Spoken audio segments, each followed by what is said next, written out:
Nah, di depan kita ini kita akan mengulas satu brand dari negara tetangga, yaitu dari Malaysia. Untuk pakcik-pakcik yang ada di Malaysia, kita akan mereview satu brand lagi dari dekat Malaysia. Nah, ini adalah Velep, merek Velep. Ini brand asal Malaysia, dan dulu ini nama brandnya Flip, berubah jadi Velep. Di tahun berapa saya lupa, silahkan ditulis di kolom komentar kalau teman-teman suka. Kalau teman-teman memiliki referensi tentang tahun berapa Flip berubah menjadi Velep gitu. Nah, ini raket enak untuk smash kayaknya, karena dari spek ya menunjukkan ya raket-raket spek untuk smash lah. Dan channel ini juga selalu membahas raket-raket yang recommended untuk smash, mulai dari harga murah hingga harga raket-raket spek sultan gitu. Nah, kita mulai dari bawah dulu ya, seperti biasa. Di sini ada tempat penyematan logo ataupun brand ataupun merek dari raket-raket seperti biasa-biasanya. Ini FT ya, FT itu Velep, kalau FR itu jadi Flair. sorry intinya ini Velep, ini bukan R ya, FT Velep, bukan FR Flair. Nah itu apalah, sambungkan saja. Di sini ada grip size-nya G1. Gripnya saya baru ini ya pegang raket Philip, dan ini gripnya untuk tangan Asia sih cocok lah, tipis kecil. Ini juga pasti akan saya buang, ganti grip kesayangan lah, grip lain Philip heading to the top. Dan raket ini sama seperti yang digunakan oleh Go Vision ininya ya. Nah, di joinnya. Tetapi kalau yang Go Vision itu kan harganya 1 juta lebih. Kalau ini, kalau di online sih ada harga 500-an sudah dapat. Tapi kalau di offline tuh beda 100 atau 200 ribu lah. Dan untuk kunnya ini, di kunnya di sini ada tulisan Philip Design FTM, Philip Design. Ini punnya kecil, enak sih sepertinya. Biasa seperti grip yang menyambung sampai sini nih. Kalau orang masang grip yang grip karet itu kan biasa sampai ke atas. Itu kan mengerucut makin halus. Nah, inilah seperti ini juga gitu rasanya. Kemudian TG Power. Di sini raket Philip TG Power ini memiliki 3 tipe. Pertama speed, kedua itu drive kalau nggak salah, dan yang ketiga ini power. Dan yang paling, kenapa saya ambil power ya, seperti channel ini kan selalu bahas raket-raket untuk smash, karena kebanyakan pemain itu kan ambisius, ingin smash terus. Di sini adalah tipenya TG Power, tipenya power juga, TG Power jadinya. Max tension 35 lbs. Nah, ini bahannya karbon nano teknologi. Zaman sekarang tuh nggak ada lagi raket besi, aluminium ataupun raket kayu. Sekarang sudah karbon. Karbon itu bahan yang ringan tetapi memiliki kekuatan yang kuat, memiliki kestabilan yang lebih stabil. Nah, di sini lagi terdapat balance pointnya 300 sampai 305 mm. 290 mm itu sudah termasuk balance head heavy, apalagi kalau 300 sampai 305 mm ini head heavy. Dan beratnya di sini 82 gram, kurang lebih 2 gram. Dan memang benar seperti di spek ini, saya rasakan ini ringan, sehingga walaupun ini head heavy, dia tidak terlalu mengintimidasi kita untuk melakukan defense, karena Raket smash, raket nyerang itu memiliki kekurangan ketika bertahan dan bermain drive-drivean cepat gitu, main speed. Begitu juga sebaliknya, kalau raket enak untuk defense, untuk speed, berarti raket tersebut kurang untuk smash. Kemudian di sini ada terdapat stiff ataupun kekakuan. Di sini menandakan fleksibel ataupun lentur. Di sini kaku. Dia berada di sini. Teman-teman pasti paham, tidak perlu dijelaskan lagi. Dan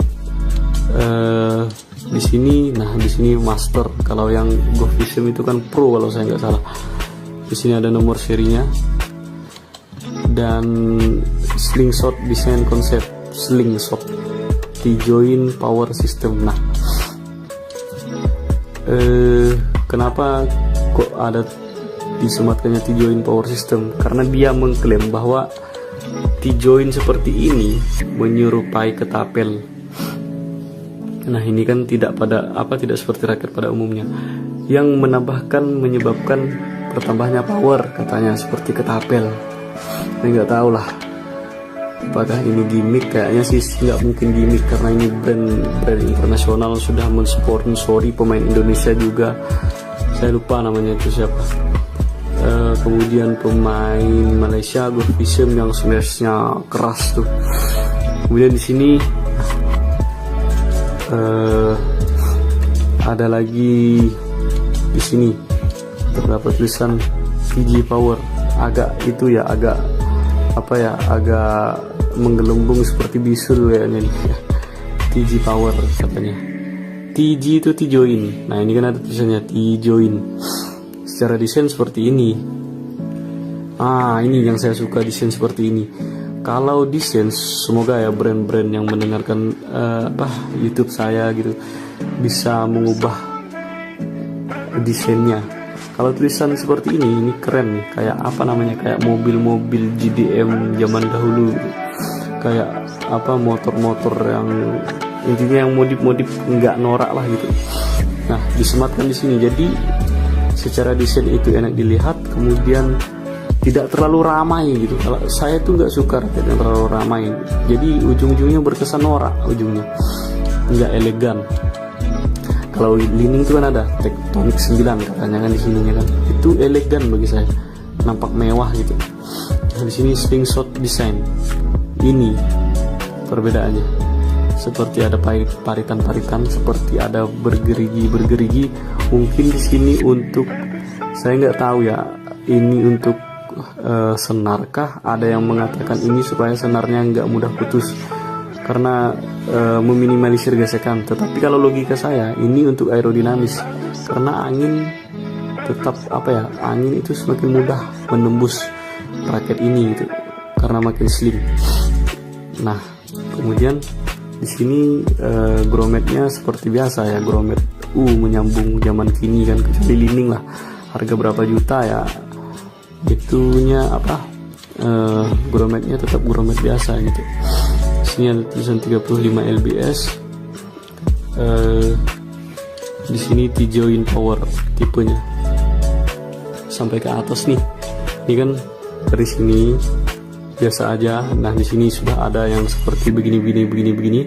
Bisa teman-teman lihat sampai ke atas. Di sini paritan biasa yang nggak ada seperti itu, yang gerigi-gerigi itu. Di sini nih. Sampai ke atas. Nah, di sini ada lagi paritan yang seperti ini ya. Mungkin semoga teman-teman bisa lihat ya. Nah seperti ini di atasnya. Nah seperti ini. Oke. Ya, saya rasa jelas lah. Kemudian ini saya yang kesal sekali nih. Saya pesan senar 30 lbs. Kenapa kok datangnya seperti 25 lbs-an aja nih? Mungkin ya pihak dari toko takut ketika barang ini diantar, takut karena kelebihan tarik, jadi dia takut putus sih enggak lah, dia takut framenya ini remuk ataupun patah gitu ketika pengiriman. nggak puas saya. Ini memang senar TJ, sinar dari filletnya. Coba dengar ya. Nggak seru sekali suaranya. Pokoknya senar ini kita tes lagi lah di lapangan. Kita bikinkan video khusus senar ini. Kemudian ada perbedaan senar tuh. Saya ini kok nggak konsisten dengan pertanyaan dari netizen. Mereka tuh kan bertanya itu, Bang, bolehlah dibahas senar yang biasa kan senar saya itu kan ada yang di sininya itu dilangkau ataupun ini tidak dikasih. Jadi dia menyenarnya dari sini, kemudian di sini dikosongkan, langsung menyambung ke situ ke atas. Tujuannya apa itu kan belum saya bahas. Rencananya akan saya bahas, tapi malah selalu lupa lah gitu. Ya saya mohon maaf ya kepada teman-teman saya ya. Kemudian untuk pakcik-pakcik abang-abang di Malaysia, nanti kita bahas lagi ini raket kita coba di lapangan, kita coba dekat lapangan. Apa beza raket ini dengan raket pada umumnya? Apakah benar-benar ini memiliki beza yang mutlak dari raket biasanya, daripada raket-raket biasanya? Kita bahas lagi di video berikutnya. Ini hanya pembahasan tentang pembahasan tentang speknya, pembahasan tentang review saja. Nah, ini raket hanya review. Kita belum bisa memastikan, kita belum bisa menyimpulkan kesimpulan yang lebih real karena kita belum bisa merasakan raket ini gitu. Makanya jangan melihat buku dari covernya. Nah, seperti inilah, jangan melihat raket dari desainnya saja, tapi harus kita rasakan dulu gitu. Kemudian apalagi ya? Oh iya, balance point. Untuk balance point ini terasa memang head heavy ataupun berat di kepala. Jadi untuk sementara raket ini saya rasakan memang enak untuk smash. Tetapi untuk drop cepat ini enak. Kenapa kok? Saya nggak tahu juga ya. Rasanya gitu. Belum kita buktikan sih di lapangan. Dan ini raket balance point. Nah, balance point juga saya masih lupa ataupun gimana ya. Intinya nantilah saya bikinkan video tentang mengecek balance point secara manual, bagaimana caranya gitu. Ada dua cara tuh. Itu karena gini, kalau kita masang grip itu berbeda, bisa jadi balance pointnya berubah. Begitu juga senar. Karena gini ya, kalau balance point kan titik keseimbangan nih. Nah, kan di sinilah keseimbangannya kan, nggak boleh di sini. Nah, berarti ini raket berat kepala gitu kan. Andaikan gripnya ini kita ubah menjadi lebih berat, menjadi lebih tebal, maka balance pointnya itu ke arah sini jadinya, ke arah ringan di kepala. Jadi tidak raket yang asalnya berat di kepala ataupun heavy berubah menjadi head leg ataupun ringan di kepala. Nah, saat ini kita bahas feel-nya. Namun secara feeling, raket ini ketika dimainkan, ketika diayunkan itu tidak seperti spek yang tertera ya. Dia agak ringan walaupun di sini tertulis 4U gitu ya. Tapi kalau kita rasakan kayak 5U. Kemudian untuk powernya juga agak kurang ya bagi saya ya. Jadi jatuhnya ini raket rasanya untuk all around saja. Tapi untuk gebuk juga nggak terlalu, intinya untuk smash itu tidak terlalu terasa powernya gitu ya. Walaupun kalau saya rasakan ini shaftnya agak fleksibel.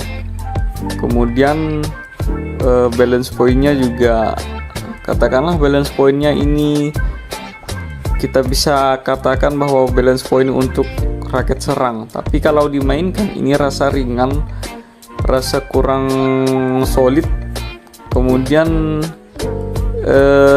yaitu untuk profesional saya rasa kurang cocok. Namun untuk pemula, untuk kelas menengah, nah ini sangat rekomendasi juga gitu kan. Untuk belajar pakai raket ini juga enak. Tapi untuk profesional, kalau bagi saya sih, ya saya juga bukan pemain profesional ya teman-temannya. Tapi bagi saya ini nggak enak lah gitu, kurang solid gitu. Jadi feelnya itu rasa ngambang, raketnya rasa kurang intinya tidak terlalu enak gitu. Memang ada raket-raket yang padat gitu kan, itu enak untuk untuk dipukulkan ke shuttlecock gitu. Memang terasa ya teman-teman ya. Nah, jadi raket ini speednya enak. Jatuh-jatuhnya untuk kontrol untuk speed nih raket nih. Tapi untuk gebuk dia agak kurang ya teman-teman ya. Ini berdasarkan opini dari saya. Tapi kalau teman-teman memiliki pendapat lain silahkan cantumkan di kolom komentar. Dan saya rasa cukup ya untuk ulasan raket ini.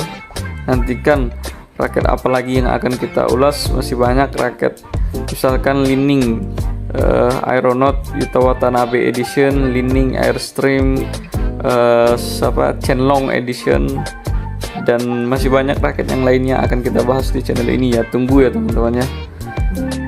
Saya rasa cukup untuk video kita kali ini, kurang lebihnya saya mohon maaf.